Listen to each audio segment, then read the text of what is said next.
So when Wyden's film had a decent success at the box office, 3 years later a sequel was in the works that actually many people wanted to see, especially since it was said that Christopher Walken would be resuming his role as Gabriel, even though he was killed at the end of the first film. However, the problem started with the director chosen for this film, Greg Spence. He would later arise to far better prominence in television as associate producer on John Adams' Generation Kill, and most recently co-producer of Game of Thrones. However, he's also responsible for the Tracy Lords' Botch Job novel romance, and his only other directorial mess, Children of the Corn 4: The Gathering, for which all of that travesty's horrid putrescence had one bright star in it, my favorite actress, Naomi Watts, who would thankfully get recognized 3 years later by David Lynch and go on to star in one of my all-time favorite films, Mulholland Drive. Considering the edginess and calculated delivery of the last one, and Spence's best scare tactic so far to be this, I've come for the children. I wept for the franchise. The co-writer on this sequel was Matt Greenberg. You know, the scriptorial mastermind behind 1408, Halloween H2O, and Grey Knight. Now, I will say that, like Spence, Greenberg also has a couple decent credits to his name, such as The Fair-Haired Child in the Masters of Horror anthology, creator of Invisible Man. Hell, even a guilty pleasure can be found in Reign of Fire. Along with the producers of Bill and Ted's Excellent Adventure and Trick or Treat, I'd say we're off to a pretty shitty start. And no, not the Michael Dougherty 2007 Trick or Treat, the Charles Martin Smith 1986 version with Gene Simmons and Ozzy Osbourne. Classy. So let's begin. Dimension Films. I can count on you so often to bring us such wonderfully classic films as Guillermo del Toro's Mimic and films worthy of Uli Lamel. As the credits roll, we see a good thing to get our hopes up about this direct-to-video sequel. Gregory Wyden as executive producer. When you get the creator on board as producer, sometimes you get amazing results like David Milch in Deadwood. Other times you get John Carpenter in Vampires Los Muertos. We cut into city shots that look like Camille Keaton should accompany them, and we get our protagonist Valerie, played by Alex Owens herself, Jennifer Beals. Oh shit, she's being attacked by Ricky Tan. Where you going? 20, 30. All right, right before I'll be in a minute. Got it.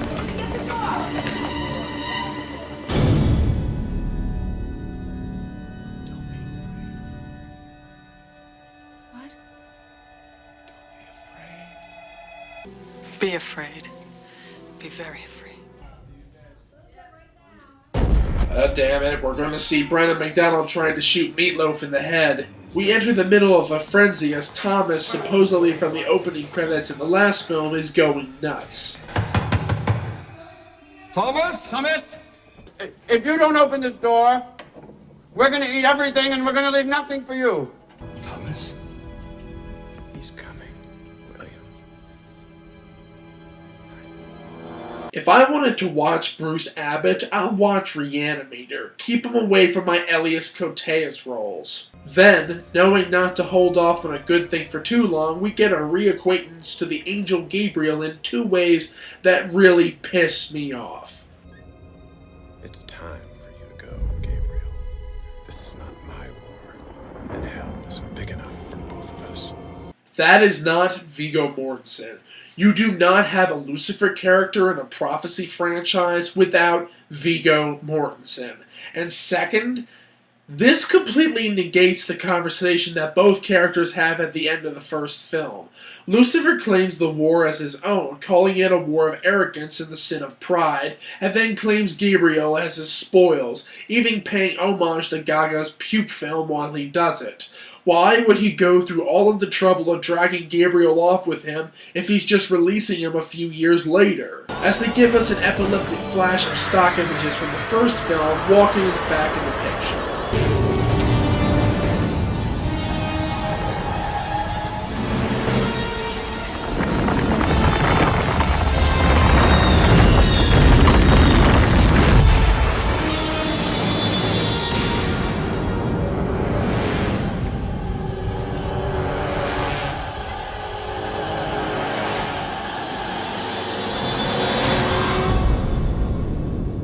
Really?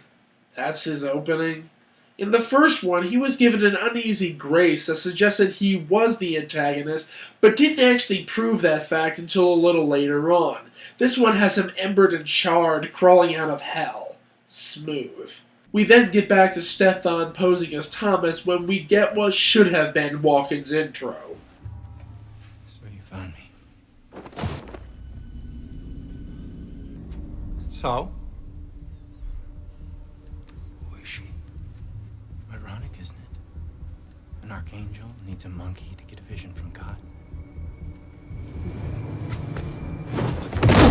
Oh. It's a small step from prophet to martyr.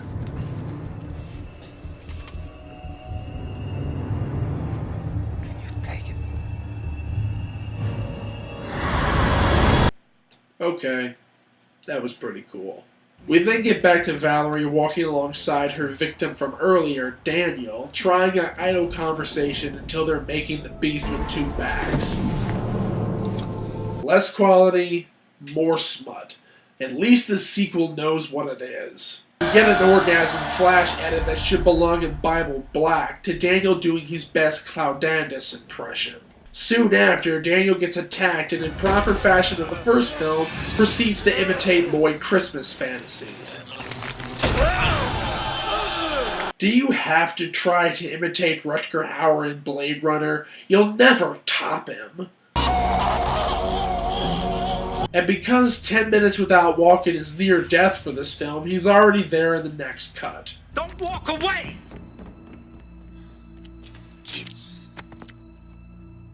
They don't listen these days. Well, it depends on what's being discussed. Bitches love to suck dick, y'all.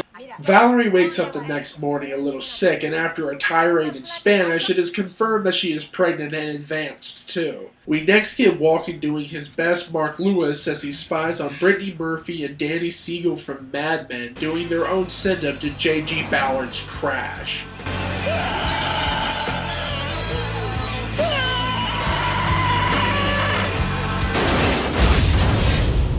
Showtime. These two are no Holly Hunter and James Spader.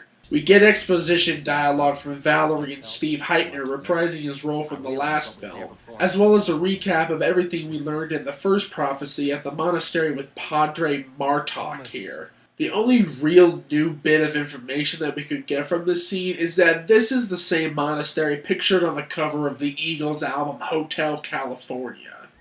And the same gag from the first film rears its head, with Walken requiring Brittany Murphy's help.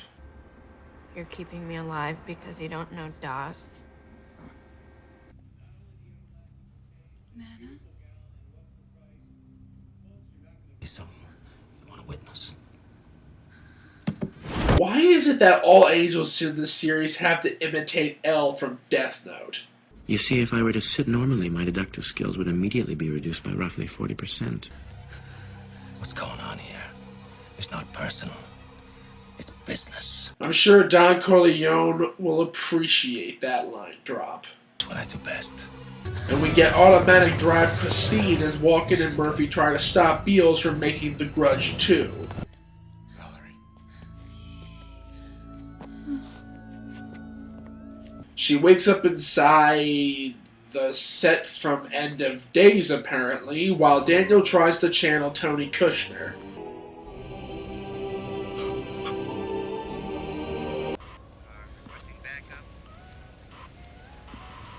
Are we having a communication problem? This is one time that someone could have line dropped Cool Hand Luke and didn't. Well, bravo movie, but I'm doing it anyway. What we've got here is failure to communicate. Walken chews the scenery and then ends up at a church where Valerie is taking refuge. Alright, it's time for the final showdown. Holy ground, great lighting, symbolic, time to climax. Wait, there's still 28 minutes left. This isn't Return of the Jedi or Legend of Drunken Master. The action style in this cannot hold my attention that long. Never mind, they flee off again to... This is Eden? Garden of Eden? Yeah, if Crank designed it. Even with the build-up that this place will help protect Valerie and her child, the other angels still let Gabriel inside to satisfy his want to emulate Vukmir.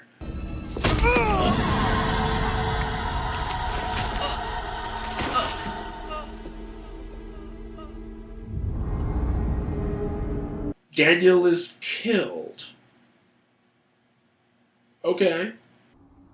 And Valerie is cornered. If Ridley Scott and H.R. Geiger aren't waiting to pounce on her with an alien, I'm going to hunt Spence and Greenberg down and Abel Whitman their asses. Seriously, did they get this set from Nightmare on Elm Street? If so, I need Robert Englund cackling in the background.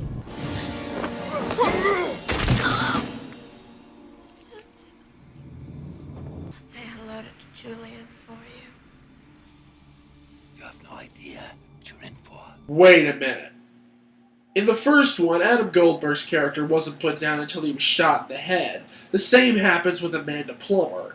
I guess since they're technically zombies, Wyden was adhering to the George Romero laws. But in this one, after shooting yourself in the heart, a stab in the liver is what kills her? Bullshit. Gabriel, holding Valerie, plunges off the building. Valerie lives, and Gabriel links to the Gerrio Deodato.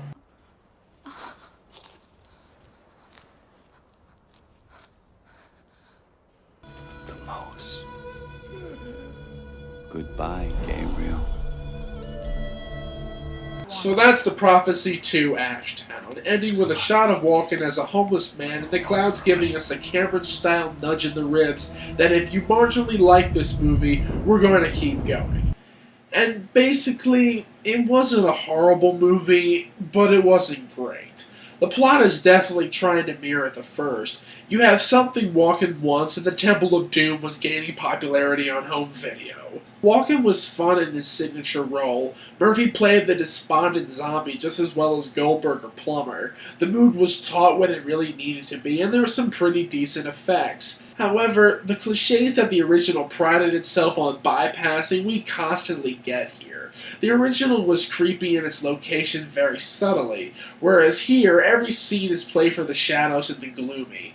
Valerie, Daniel, as well as Nana were flat and uninteresting and pretty much forgettable, only there to serve the bare resemblance of plot. The same actors didn't play Thomas or Lucifer, and so I was even less interested.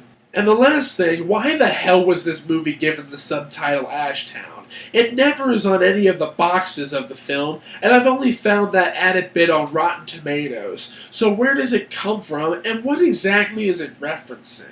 Well, anyway, we get a sequel loosely continuing Wyden's original, as well as channeling Wyden's creativity through his connection to the film.